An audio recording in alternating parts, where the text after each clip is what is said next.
Welcome to Subhashis classroom. আজকের আমরা atomic structure অর্থাৎ ক্লাস একাদশ শ্রেণীর নতুন সেমিস্টারের দ্বিতীয় অধ্যায়ের অর্থাৎ অ্যাটমিক স্ট্রাকচারের দ্বিতীয় পর্ব নিয়ে আলোচনা করব, যার প্রথম টপিক তোমাদের সামনেই পরমাণুর গঠন সম্পর্কে আমরা আগের ক্লাসে পড়েছি। আজকের এই পরমাণুর গঠন এবং সৌরজগতের গঠনের সঙ্গে যে সাদৃশ্য এবং বহিঃসাদৃশ্য সেইটা আমরা আজকের এই টপিকের শুরুতেই আমরা দেখে নেব।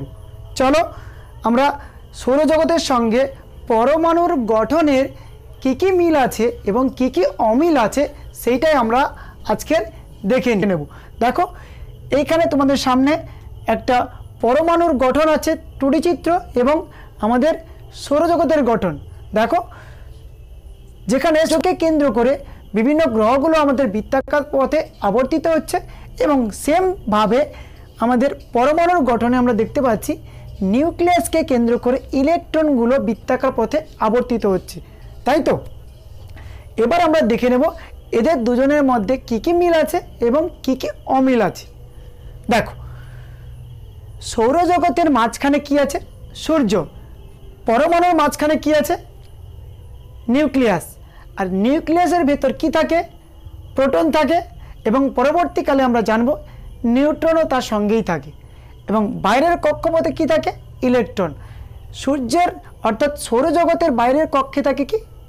আমাদের বিভিন্ন গ্রহগুলো। এবার আমরা শুরু করছি কতগুলো মিল। দেখো সৌরজগতের যেমন সূর্যকে কেন্দ্র করে বিভিন্ন গ্রহগুলো এই বৃত্তাকার পথে আবর্তিত হচ্ছে, তেমনি পরমাণুর গঠনেও নিউক্লিয়াসকে কেন্দ্র করে ইলেকট্রনগুলো বিভিন্ন বৃত্তাকার পথে আবর্তিত হচ্ছে। আশা করব ক্লিয়ার। এইটাই হচ্ছে প্রথম মিল। সেকেন্ড মিল কি? দেখো তোমরা দেখতে পাচ্ছ সৌরজগতের বিভিন্ন গ্রহগুলো বৃত্তাকার পথে আবর্তিত হচ্ছে। এই বৃত্তাকার পথে আবর্তিত হলেও দেখো এদের বেশিরভাগ অংশ আমরা অর্থাৎ পুরোটা যদি সৌরজগৎটা আমরা যদি ধরে নিই, এই বেশিরভাগ অংশটাই আমরা দেখতে পাচ্ছি ফাঁকা বা শূন্যস্থান। তেমনই পরমাণুর গঠনেও আমরা একই জিনিস লক্ষ্য করছি। কি হচ্ছে ব্যাপারে? এই পরমাণুর গঠনেও ইলেকট্রনগুলো নিউক্লিয়াসকে কেন্দ্র করে বৃত্তাকার পথে আবর্তিত হচ্ছে এবং বৃত্তাকার পথে আবর্তনকালে দেখো এই পরমাণুর সৌরজগতের মতোই পরমাণুর বেশিরভাগ স্থানও ফাঁকা আমরা দেখতে পাচ্ছি। এটাই হচ্ছে আমাদের সেকেন্ড মিল বা 2 নম্বর সাদৃশ্য। 3 নম্বর সাদৃশ্য কি? দেখো এই সৌরজগতের বিভিন্ন গ্রহগুলোর যে ভর তার সূর্যের ভরের তুলনায় নগণ্য। কি বললাম? বা সূর্যের যে ভর এই টোটাল যে সমস্ত গ্রহগুলো আছে আমাদের সৌরমণ্ডলে তার তুলনায় অনেক বেশি। সূর্যের ভর তার তুলনায় অনেক বেশি। তেমনই পরমাণুর গঠনেও মাঝখানে নিউক্লিয়াসকে কেন্দ্র করে ইলেকট্রনগুলো ঘুরছে। বলছে এই পরমাণুর যে ভার বা এই ইলেকট্রনগুলোর যে টোটাল ভার নিউক্লিয়াসের তুলনায় অনেকটা কম। অর্থাৎ ইলেকট্রনের ভর অর্থাৎ আমাদের নিউক্লিয়াসের ভর ইলেকট্রনগুলোর ভরের তুলনায় অনেক গুণ বেশি। ঠিক আছে? যেমন সৌরজগতের ক্ষেত্রে একই ঘটনা ঘটছে, গ্রহগুলোর তুলনায় সূর্যের ভর অনেকটা বেশি, তেমনি ইলেকট্রনগুলোর ভরের তুলনায় আমাদের নিউক্লিয়াসের ভর অনেকটা বেশি। আশা করব ক্লিয়ার। তিনটে সাদৃশ্য, এই 3টে সাদৃশ্য মনে রাখবে। আশা করব তোমাদের যদি কোশ্চেন পড়ে তোমাদের কোনোরূপ অসুবিধা হবে না। এবার আমরা মিল পেলাম, এবার অমিলগুলিকে আমরা খুঁজে ফেলি। দেখো সৌরজগতে সূর্যকে কেন্দ্র করে বিভিন্ন কক্ষপথে গ্রহগুলো ঘুরছে। এই সূর্য এবং বিভিন্ন গ্রহের মধ্যে একটা আকর্ষণ বল কাজ করে, যেটাকে আমরা বলি মহাকর্ষ বল, তাই তো? অর্থাৎ সূর্য এবং গ্রহগুলো মহাকর্ষ বলের দ্বারা আবদ্ধ থাকে। কিন্তু পরমাণুর ক্ষেত্রে ভিতরে থাকা নিউক্লিয়াস এবং বাইরে থাকা ইলেকট্রনের মধ্যে মাধ্যাকর্ষণ শক্তি কাজ করে না। এরা স্থির তড়িৎ আকর্ষণ বলের দ্বারা পরস্পরের সঙ্গে যুক্ত থাকে। আশা আশা করব ক্লিয়ার হলো ব্যাপারটা। এরা মহাকর্ষ বল দ্বারা আবদ্ধ থাকে, এরা থাকে স্থির তড়িৎ আকর্ষণ বল। আশা করব ক্লিয়ার। সেকেন্ড পার্থক্য,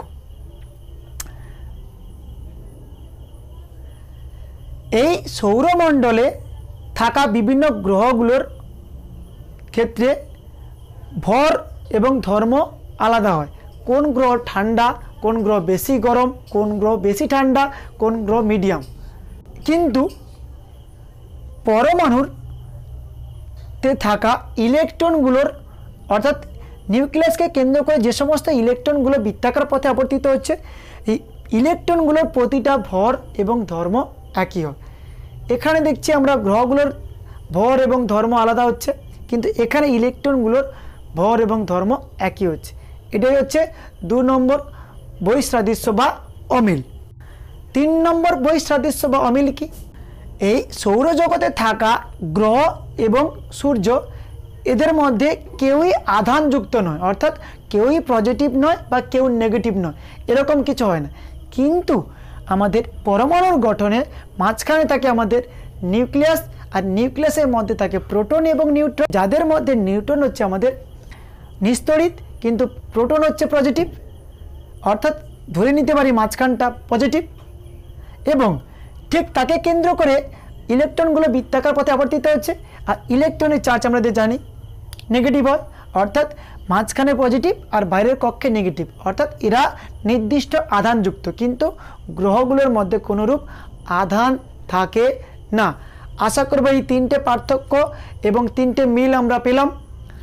তোমাদের যদি পরীক্ষা পড়ে আশা করব তোমরা প্রতিটাই বলতে পারবে। এটা বেশিরভাগ পরীক্ষায় পড়ে না, জাস্ট জেনে রাখো, ব্যাপারটা জানলে সুবিধা হবে।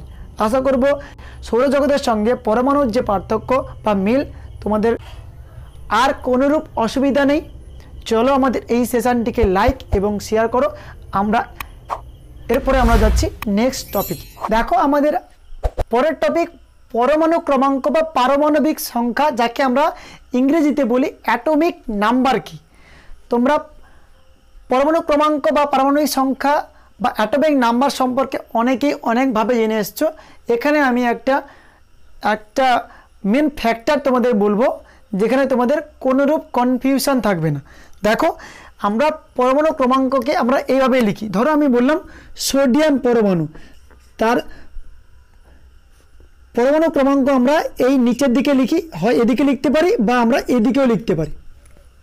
ধরলাম আমি পটাশিয়ামের এইখানে যদি আমরা 19 লিখি, অর্থাৎ আমরা এখানেও লিখতে পারি, বা ক্যালসিয়ামে যদি আমরা 20, তাহলে আমরা এখানেও লিখতে পারি, অর্থাৎ বাম দিক থেকে বা ডান দিকে নিচে লেখা। এইটাকেই আমরা কি বলি? পরমাণু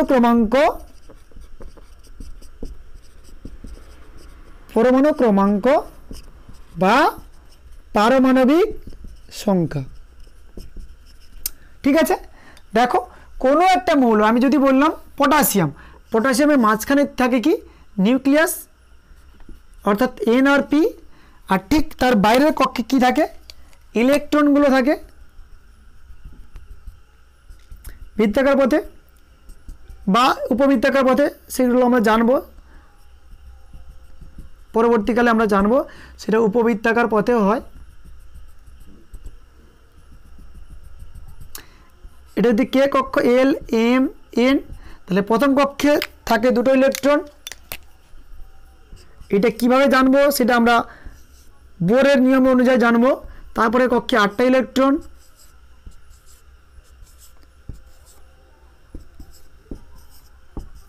ঠিক পরে কক্ষেও 8টা ইলেকট্রন আমরা পাবো, কিন্তু নিয়ম অনুযায়ী 18টা ইলেকট্রন হয়। আর পরের কক্ষে পটাশিয়ামের ছিল কত? 19, অর্থাৎ K19। এইটাকে আমরা কি বলি? এইটাকে আমরা বলি, এই নিচের লেখাটাকে আমরা বলি পরমাণু ক্রমাঙ্ক বা পারমাণবিক সংখ্যা। দেখো এইটাকে আমরা কি বলি? অনেক সময় ইলেকট্রন সংখ্যা ধরি, অর্থাৎ অনেক সময় না, প্রায় সময়। অর্থাৎ সোডিয়াম এই 11 লেখার কথা অর্থ কি? এর মধ্যে ইলেকট্রন সংখ্যা 11 হয়েছে, পি সংখ্যাও 11। আমরা জানি কোনো মৌলের নিউক্লিয়াসের ভেতর যতগুলো প্রোটন থাকে, ঠিক ততগুলো থাকে কি বাইরের কক্ষে ইলেকট্রন, এবং প্লাস এবং মাইনাস, অর্থাৎ প্রোটনে থাকা প্লাস আধান এবং ইলেকট্রনে থাকা মাইনাস আধান পরস্পরকে কি ব্যালেন্স করে, যার জন্য আমাদের পরমাণু কি হয়, নিস্তড়িত হয় এবং সুস্থিত হয়। ঠিক আছে, দেখো তাহলে আমরা এইটাকে আমরা কি বলতে পারি, পরমাণু ক্রমাঙ্ক বা ইলেকট্রন সংখ্যা বা প্রোটন সংখ্যা। তাই তোমরা বললাম কাকে বলে আমি ভালোভাবে বলছি, কোনো চাপ নেই, আগে শোনো ব্যাপারটা কি। তাহলে আমরা এখানে বলতে পারি কি, ইলেকট্রন সংখ্যা তাহলে 11 পাচ্ছি, পি সংখ্যা পাচ্ছি 11 এবং পরমাণু ক্রমাঙ্ক পাচ্ছি 11। তাহলে আমরা বলতে পারি পরমাণু ক্রমাঙ্ক সমান ইলেকট্রন সংখ্যা আর পরমাণু ক্রমাঙ্ক সমান প্রোটন সংখ্যা। এই দুটি কথা আমরা বলতে পারি, হ্যাঁ কি না? তাহলে আমরা লিখতে পারি পরমাণু ক্রমাঙ্ক সমান সোডিয়ামের 11 সমান ই সংখ্যা সমান পি সংখ্যা। তাহলে কোনো মৌলের পরমাণুতে থাকা ইলেকট্রন সংখ্যা বা প্রোটন সংখ্যাকে আমরা কি বলি, পরমাণু ক্রমাঙ্ক বা পারমাণবিক সংখ্যা আমরা বলতে পারি, বলি না, বলতে পারি, হ্যাঁ কি না?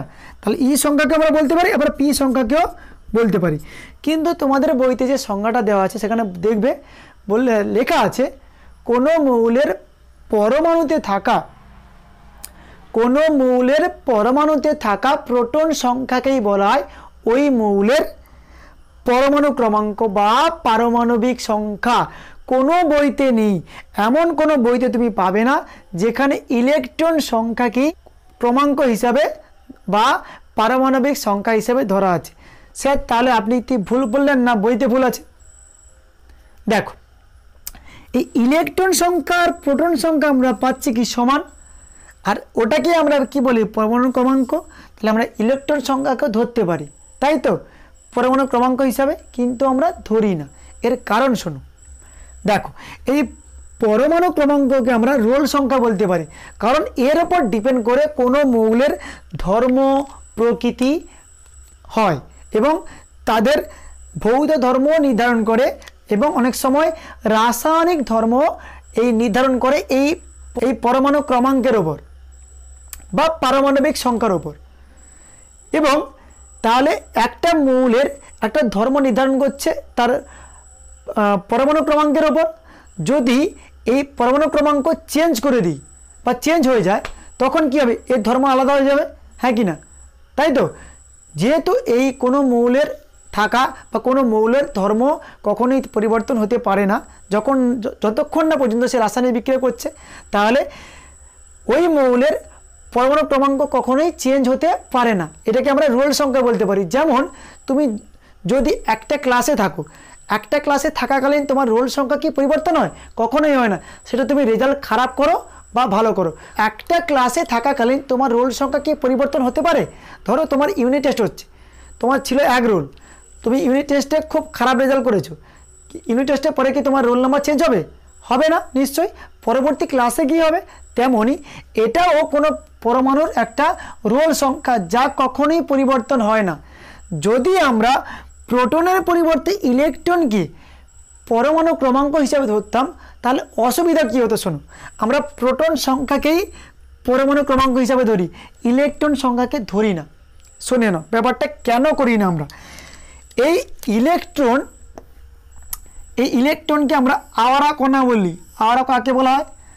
ঠিক আছে, যার কোনো ঠিক ঠিকানা থাকে না তাকে আমরা আওয়ারা বলি। যেমন এই সোডিয়ামের মধ্যে সোডিয়াম 11 মানে কি, সোডিয়ামের মধ্যে 11টি ইলেকট্রন আছে। দেখো এই 11টি ইলেকট্রন, ঠিক আছে, আর এবং 11টি প্রোটন থাকছে আমাদের সোডিয়ামের মধ্যে। কিন্তু রাসায়নিক বিক্রিয়ার সময় এই 11টি ইলেকট্রনের মধ্যে, ঠিক আছে, সোডিয়াম কি করে রাসায়নিক বিক্রিয়ার সময় একটা ইলেকট্রন ত্যাগ করে দিয়ে Na প্লাসে পরিণত হয়। কিসে পরিণত হয়? Na plus. দেখো এই Na এর ইলেকট্রন সংখ্যা ছিল 11টি, এখন দেখো Na প্লাসে হয়েছে 10টি, অর্থাৎ এর রোল সংখ্যা অর্থাৎ পরমাণু ক্রমাঙ্ক পরিবর্তন হয়ে গেছে। কিন্তু এর প্রোটন সংখ্যা কখনো পরিবর্তন হয়নি, প্রোটন 11ই ছিল, 11ই আছে, কিন্তু ইলেকট্রন সংখ্যা পরিবর্তিত হয়ে গেছে। তাহলে একই মৌল একবার বলছি 11 আর একবার বলছি 10, যদি আমরা ইলেকট্রন সংখ্যাকে পরমাণু ক্রমাঙ্ক হিসেবে ধরে নিই তাহলে চেঞ্জ হচ্ছে না। এই জন্য ইলেকট্রন সংখ্যা যেহেতু রাসায়নিক বিক্রিয়ার সময় পরিবর্তন হতে সক্ষম, তার জন্য আমরা ইলেকট্রন কণাকে আওয়ারা কণা বলি এবং এটাকে আমরা পরমাণু ক্রমাঙ্ক হিসাবে ধরি না। আশা করব তোমাদের কনফিউশন সমস্ত ক্লিয়ার হয়েছে। এই জন্যই আমরা প্রোটন সংখ্যাকে কখনোই পরমাণু ক্রমাঙ্ক ইলেকট্রন সংখ্যাকে আমরা কখনোই পরমাণু ক্রমাঙ্ক হিসাবে ধরি না, কারণ ইলেকট্রন সংখ্যা রাসায়নিক বিক্রিয়ার সঙ্গে সঙ্গে পরিবর্তিত হয়। আশা করব ক্লিয়ার। যদি তোমাদের কোশ্চেনে পড়ে তাহলে তোমরা কি সংজ্ঞা লিখবে, বলবে কোনো মৌলের পরমাণুতে থাকা পরমাণু নিউক্লিয়াসে থাকা প্রোটন সংখ্যাকে বলা হয় ওই মৌলের পরমাণু ক্রমাঙ্ক বা পারমাণবিক সংখ্যা। আশা করব লিখে দিতে হবে না, তোমাদের প্রত্যেকেরই বইতে দেওয়া আছে, তাহলে ওটাই লিখবে, বা যেটা আমি বললাম সেটাও লিখতে পারো। কোনো মৌলের পরমাণু নিউক্লিয়াসে থাকা প্রোটন সংখ্যাকে আমরা কি বলি, পরমাণু ক্রমাঙ্ক বা পারমাণবিক সংখ্যা। এই পারমাণবিক সংখ্যার উপরে কোনো মৌলের ধর্ম এবং প্রকৃতি নির্ধারণ করে। আশা করব ক্লিয়ার। এই ধর্ম এবং প্রকৃতি নির্ধারণের জন্যই প্রোটন সংখ্যাকে কোনো মৌলের স্থায়ী হচ্ছে আমাদের কণা হিসাবে আমরা ধরে নিই, বা হচ্ছে স্থায়ী হিসাবে ধরে নিই, কারণ এই প্রোটন সংখ্যা চেঞ্জের সঙ্গে সঙ্গে পরমাণুর বিভিন্ন ধর্ম এবং তার প্রকৃতিও আলাদা হয়ে যায়। আশা করব ক্লিয়ার। এবার এটা কি ভর মাপতে হবে, তাই তো? কোনো মৌলের যে আমরা পরমাণু ভর মাপি, কী দ্বারা মাপি? পরমাণু স্থায়ী কণার উপর ডিপেন্ড করে মাপি। স্থায়ী কণা কী কী? ইলেকট্রন, প্রোটন এবং নিউট্রন। এবং এদের মধ্যে যে ভার আমরা পড়েছিলাম মনে আছে নিশ্চয়ই প্রথম ক্লাসে? এর ভর কত ছিল? 9.1 ইন্টু 10⁻31 কেজি। এটা ছিল 1.6725 ইন্টু 10⁻27। এটা ছিল 1.6748 ইন্টু 10⁻27 কেজি।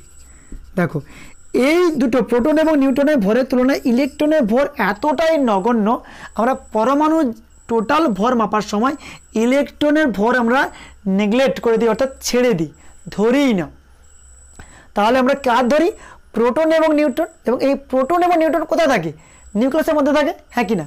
তাহলে এই নিউক্লিয়াসের বা এই টোটাল পরমাণুর ভর হিসাবে আমরা কাকে ধরি? নিউক্লিয়াসের মধ্যে থাকা প্রোটন এবং নিউট্রন, তাই তো? ঠিক ভর সংখ্যা তাকেই বলা হয় কোনো মৌলের নিউক্লিয়াসে থাকা প্রোটন এবং নিউট্রন সংখ্যার যোগফলকে আমরা কি বলি? ভর সংখ্যা। কারণ আমরা ভর নির্ণয় করার সময় নিউট্রন এবং প্রোটনকে ধরি। আশা করব ক্লিয়ার।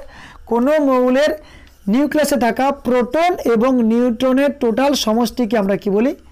ভর সংখ্যা। ভর সংখ্যা। ভর সংখ্যাকে আমরা কীভাবে লিখি? ধরো আমি বললাম সোডিয়াম 1123। দেখো ভর সংখ্যাকে আমরা লিখি উপরে, পারমাণবিক সংখ্যা বা পরমাণু ক্রমাঙ্ককে আমরা লিখি নিচে। স্যার মনে রাখবো কী করে? দেখো সবচেয়ে এখানে মজার জিনিস কি, এই ভর সংখ্যা যে উপরে থাকে সেটা আমরা মনে রাখবো কী করে, তাই তো? সবচেয়ে এটা মজার জিনিস, কারণ নিচে থাকে আমাদের পরমাণু ক্রমাঙ্ক, উপরে থাকে আমরা জানলাম ভর সংখ্যা। তাহলে এই দুটোর মধ্যে গুলোতে পারে অনেক সময়। তাহলে এটার জন্য দেখো তোমাদের সামনে একটা উদাহরণ হিসেবে আমরা তুলে ধরছি। দেখো এই একজন মহিলা এবং একজন পুরুষ, দেখো মাথায় করে কিছু বোঝাই করে নিয়ে যাচ্ছে। দেখো এই বোঝাই করা জিনিসটা অবশ্যই ভারী জিনিস বা ভারিত্ব জিনিস। তাহলে কোনো ভারী জিনিস অতি সহজে এক জায়গায় থেকে অন্য জায়গায় নিয়ে যাওয়ার জন্য যদি আমাদের কোনো রূপ যানবাহন না থাকে, তখন আমরা সবচেয়ে বেশি সুবিধাজনক হিসাবে আমরা কি করি? সেই বোঝা বা ভারী জিনিসটাকে আমরা মাথায় তুলে নিই। যেমনভাবে এই মহিলা এবং এই পুরুষ কি করেছে? একইভাবে দুটো বোঝা ভারী জিনিস তাদের মাথায় করে নিয়ে গেছে। অর্থাৎ ভারী কোনো জিনিস যদি যানবাহন ছাড়া আমাদের নিয়ে যেতে হয়, তাহলে সবচেয়ে সুবিধাজনক কি? মাথার ওপরে রাখা, অর্থাৎ মাথায় চাপিয়ে নিয়ে যাওয়া। তেমনই ভর সংখ্যা কথার অর্থ হচ্ছে কি? পরমাণুর টোটাল ভর, সেটা একটু ভারী হবে। তাহলে এই জন্য আমরা কি করি? ভর সংখ্যাটাকে, যেহেতু আমরা বেশিরভাগ ভরটা এক জায়গা থেকে অন্য জায়গায় যানবাহন ছাড়া নিয়ে যাওয়ার জন্য আমরা যেমন মাথায় করে নিয়ে যাই, ঠিক তেমনইভাবে এখানেও একইভাবে মনে রাখবো কি? ভর সংখ্যা মানে ভার। ভার জিনিস সবসময় উপরে থাকে, অর্থাৎ মাথার উপরে থাকে। আশা করব ক্লিয়ার।